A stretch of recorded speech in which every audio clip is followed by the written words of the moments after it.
Hopefully you guys watched the previous vlog. Let's start again. No. Yes. No, we can Yes. keep, must I close the door? No. Just start again.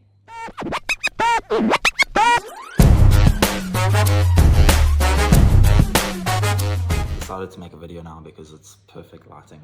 Yeah, anyways. Hopefully you guys watched the previous vlogs. The first one was power building and the second one was obviously powerlifting. So it makes sense that this third one would be bodybuilding, which I do have a bit of experience in because I was a bodybuilder for about 4 years. So I've got a couple of questions here and yeah, I'm gonna do something different. So I'm gonna record the video, answer all the questions, and then after that I'll write the blog. And if I remember anything, I'll just put it in the blog so you guys can go read it up on the website. Okay, bodybuilding. What is bodybuilding? Bodybuilding is basically a sport where, or I guess it's not really classified as a sport, but there are competitions where you have a whole bunch of different categories for different physiques and different types of people. Some people are disabled, some people only show their upper body, obviously that's men's physique. Some people only do classic physique or just classic bodybuilding. Here in South Africa it's a bit different because obviously it's not as large as in the United States or the UK, so there's not so many people on stage unless you go to ESAs and nationals and that. So anyways, yeah, you have a whole bunch of people on stage and you have a line of judges who all give points for the different types of physiques that you have, the different like parts of your body, the different muscles that you have grown in your prep. And obviously the person with the lowest body fat percentage and the highest conditioning and obviously the most muscle on their frame will most likely win, depending on the category that they are judging, you know? It's quite a superficial sport, I won't lie. No hate to any bodybuilders who love competing. Can be quite a fun sport, but it is not for everyone because it's hard. It is really, really, really hard. Respect to all bodybuilders who have done any prep or has stepped on stage, or even if they haven't stepped on stage, but they've done the prep and leading up to it, say they got sick or for some reason they couldn't compete in the competition on that day. Because the last week of prep is probably one of the hardest weeks. Whether you take performance enhancers or not, it's extremely difficult. So if you guys really want to know what struggle is, I think force yourself to do a bodybuilding prep and you'll see how difficult it is. You'll gain a lot more respect for people who do bodybuilding. Anyways, will bodybuilding help me lose weight? That depends. If you're willing to put in the time and effort for the steady state cardio that you will have to do for the bodybuilding prep. But obviously it depends on what you mean by bodybuilding. Some people like to say that they do bodybuilding but they don't actually compete, but they still train like a bodybuilder to look like a bodybuilder. But then again, some people do train to compete, so they actually are bodybuilders who are looking for like their pro card or want to go overseas and compete against other federations and that overseas, you know? Either way, yes, it will help you lose weight depending on how much effort and work you're willing to put into your training. Bodybuilding is training just like any other sport or exercise, like powerlifting, like CrossFit, like strongman. The amount of effort and time you put into your training, into your body, into sculpting the muscles that you want to look better, the obviously better you will look. I will say though, there are different physiques.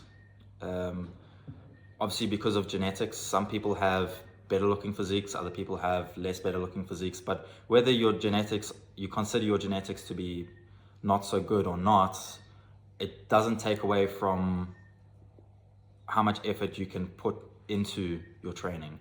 Like whether you have bad genetics or not, even if you put 100%, 200% worth of effort into your training, you're still gonna look good. If you do put say 200% of effort into your training and you still don't get any results, you you kept the diet, you kept the training regime, you train like 7 days a week, you do your cardio, you do everything you absolutely have to, and after years and years and years of doing that, you still haven't reached the point where you want to be in terms of like body fat percentage or how your physique looks aesthetically, then I will admit that no, bodybuilding doesn't help. But over the course of the years, I have seen so many people make amazing transformations online. Not only online, but in my personal gym as well. So yes, it will help. It's all about the mindset, really. But as with all sports, it's about your mindset. So if you're willing to go that far and to push yourself that much, then yes, you will lose weight. Why bodybuilding is expensive? Oh, what an interesting question. Bodybuilding, in a sense, isn't expensive initially because, look, you start going to a gym, you start training, you do your exercises, you do your cardio. The only thing you have to pay for is the gym contract. As the years go on and the more you build your physique, you will have to start implementing a strict diet and nutrition schedule so that your body will adapt to the type of training and what you are eating. That's basically how bodybuilding works. If you want your body to look better, you have to eat better, you have to train better, you have to do more with every single aspect of your life. That's why people say that bodybuilding is all consuming. When you become a bodybuilder and you step on stage, that's your life. I did it for 4 years, and look, it was fun to start off with because I saw the progress, I saw the gains, I saw my body changing shape, I saw the striations coming through as I was leaning down in prep. I saw my last week of prep for my first show and I was like, geez, this is amazing. But at the same time, I felt like shit because the diet, you have to cut down on your calories so much. You can't have pizza, you can't have burgers, you can't have all this stuff. Look, you can have like steaks or chicken or, but it needs to be extremely strict. So you cannot allow yourself to have even just a chocolate bar or cheat on your diet, if you will. Look, there are different types of diets that you can do and different ways to adjust your nutrition that will make it easier. Like there's something called carb cycling. I'll go through that in a future video or blog because carb cycling, you can talk for days and days and days on it, and there's so many different things you can do. There's so many different ways you can adjust your nutrition and your eating so that your body looks a certain way at a certain time leading up to a competition, and it's a fantastic way to basically adjust how you're eating to make it easier for you. If you guys are interested, you can look up carb cycling, but I will do a video in the future about that. In terms of bodybuilding being expensive, the reason people say it's expensive because of the amount of food and the amount of effort and time and trips to the gym and time spent away from family, from friends. You have to go to the gym, you have to train, you have to hit this body part, you have to look good for this specific day, you have to eat this amount of food, you have to eat this amount of chicken, this amount of carbs, this amount of vegetables. You got to make sure that you're not going overboard with certain things. You got to make sure that you're weighing your meals out every day, every single meal. You got to make sure you're getting the right amount of calories, the right amount of carbs, the right amount of protein. It can be, as I say, all consuming, and it can be expensive because obviously the better you start to look, the more muscle you start to put on your frame, the more you're going to have to eat to sustain that muscle. And that's why it's considered expensive. Never mind the actual supplements that bodybuilders have. Look, you don't need to take supplements. You can have natural foods like whole chickens or chicken fillets or steaks, rump steaks, fillet steaks. When to cut or bulk in bodybuilding. So when people talk about cutting or bulking in bodybuilding, there's obviously two processes. One, the bulking phase, where you try and put on as much muscle as you can in a given amount of time, say give it 6 to 9 months. The reason you would have a longer bulking period is because muscle takes time to grow. The longer you have in your bulking phase, the more time your body has to put on that amount of muscle tissue. So obviously, the more protein you're getting in your system. With the cutting phase, look, it can be quite a short phase, but that being said, the shorter the cutting phase is, the more likely you are to lose muscle at the same time as losing body weight. Losing body fat and losing body weight are two different things, because your body weight can fluctuate throughout the day, whereas your body fat doesn't fluctuate throughout the day. So your fat cells in your body are the same no matter what, but your body weight, obviously depending on how much food you eat, how much water you drink, anything that goes in and out of your system, being your body, that will determine what your body weight is. But body fat is determined by obviously how many calories you eat in a day, how much cardio you're doing, whether you sit around for your job all day, whether you're very active, whether you do a construction job. So all of these things, all of these different factors have an influence on your body and the physique that you want, basically. You've got to take that into account. So a bodybuilder's off season is basically their bulking season. An off season can range from 6 months to 3 years. An off season is basically just a time period where a bodybuilder puts on as much muscle as they can onto their frame, but they don't compete. When they're in season for bodybuilding, that's when obviously they compete. It's quite subjective to the person. So if they choose to compete, then that's the on season. If they choose not to compete, that's the off season. So that's when they're bulking. In their off season, generally people will be a lot fluffier, because obviously they're holding a lot more weight, a lot more water, they're eating a lot more, taking a lot more supplements, making sure they're getting enough nutrition and enough calories in so that they build as much muscle as possible and training as hard as possible to build the strength and size for when they go back onto an on season. And when they start going into an on season is basically when they start their cut, because now they're starting to prep for a show. Can be 6 to 9 months, give or take.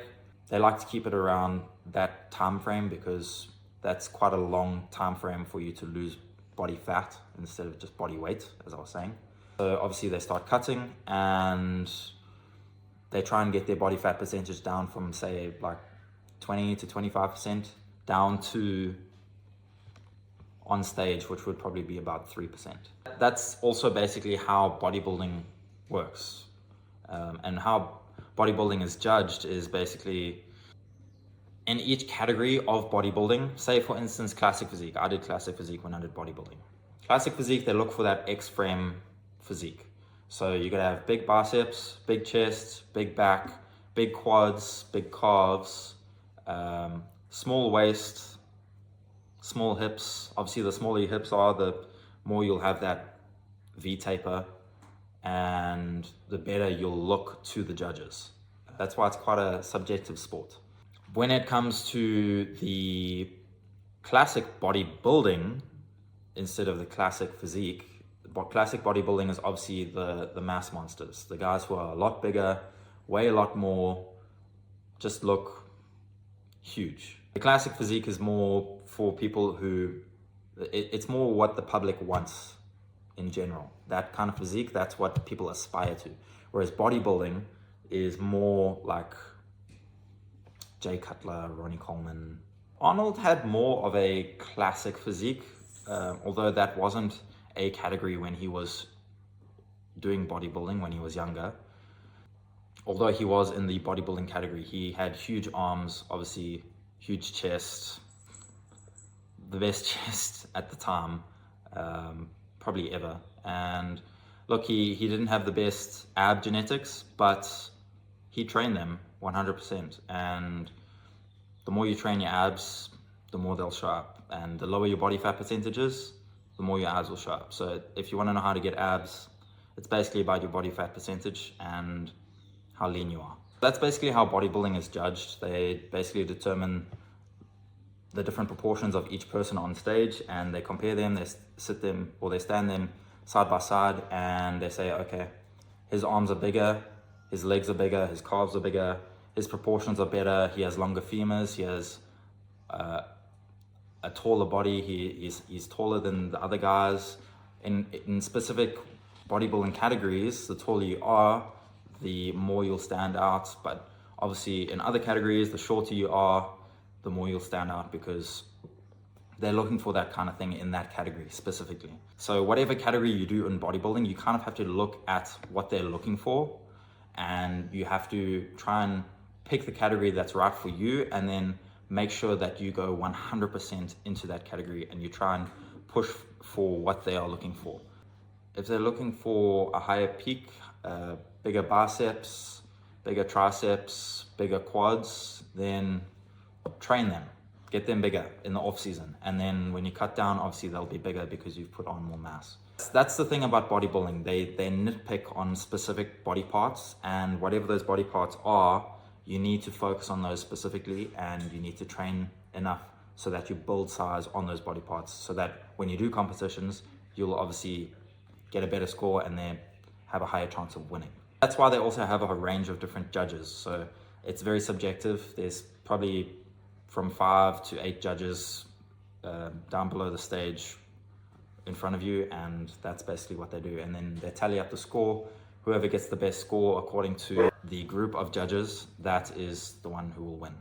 And finally, are bodybuilding supplements safe? Bodybuilding supplements, look, you don't need to take supplements. The only supplement I would really recommend actually taking is a multivitamin, because multivitamins have all of the micronutrients in them that anyone would possibly need, that they don't really get in their diet specifically, especially if they don't eat a lot of vegetables and fruits, because vegetables and fruits obviously have a lot of vitamins in them, they have a lot of phosphates, they have a lot of calcium, magnesium, potassium, or a lot of electrolytes. So generally the general public don't eat enough of that, and it's important to get all of that in so that your body becomes the most optimal to produce or to build as much muscle as it can when you're training. Supplements themselves, like protein powders, look, there's so many different supplements on the market. What I will say is that one of the best supplements you can probably take is creatine monohydrate. Please don't go out of your way and spend an excessive amount of money on creatine, HCl, or any other form of creatine, because they are quite expensive, but monohydrate's the cheapest form, and it does, if not more than creatine, HCl, or any other form of creatine. So all of these complex supplements that these other brands come up with, you don't really need it. Just get the basic monohydrate and that's it. Protein powder itself, look, it works if you, remember it's a supplement, it's not a replacement. So it's something to supplement your diet so that if you're not getting enough protein for your body weight, you can take it so that every day you get enough protein in so that the most amount of muscle is grown in your body overnight. But other supplements, yes, they are safe depending on the brand that you go with. I can't say for certain because there's so much contradiction in the industry. I'm not an expert on supplements, but I can say that, look, taking a basic protein powder definitely helps with muscle growth, and taking creatine, making sure you're getting enough water in, having a multivitamin, maybe taking omega-6 or an omega-3, and yeah, that's basically all you really need for multivitamins. Obviously, this is my opinion, guys. You don't need to take all this stuff, so please don't go out of your way. I'm not telling you to go buy supplements. If you guys want to do that sort of thing, that's your choice. You go do it. So yeah, I'm not telling you to do anything or take anything. So yeah, there's so many people arguing online, and people who think they know it all and who are ignorant of specific supplements. They, you know what, I mean, when I first started buying protein powders, I was worried that my mom was going to think I was taking steroids, because now you buy powder in a black or white bottle, and you bring it home and you put it in milk or water and you drink it. And the reason people think that it's steroids or performance enhancing is because they've got this giant bodybuilder on the front of it, and he's got rippling muscles, his veins are popping everywhere, he's got striations, and now your mom thinks, my son's gonna turn into a monster. So honestly, that's not the case at all. If it were that easy, literally everyone would be doing it. So it's just what it is. So yeah, bodybuilding supplements, relatively they are safe. Just obviously do your research before you go out and buy any, if you do go out and buy any. Make sure you read the labels of everything and you ask the person who is helping you in the store, ask them what is the best one to take. You don't need to buy the most expensive one. Honestly, the cheapest one will work. It's the same stuff. It just has a slightly different taste. Yeah, so that is basically bodybuilding in a nutshell. And if you guys want to know any more information on bodybuilding, please join the groups on our website, heavymetallifting.co.za, and we're basically going to create a community where people can ask these questions and we can discuss it, and I can maybe even create more blog posts and vlogs for you guys to watch and read. And if you guys are keen on that, please go take a look. There's obviously also clothing and merchandise on there. If you're keen for that, take a look. We have an anime range, a compression shirt range, women's range. Obviously today is Women's Day. I forgot to mention that. Jeez. Happy Women's Day. It'll probably be a few days later that we post this, but anyways. But yeah, if you guys are keen, go take a look. There's obviously coaching programs and direct contact with me for coaching, a monthly subscription. I'm really keen to help you guys out. So let's keep this ball rolling, and I'll see you in the next vlog.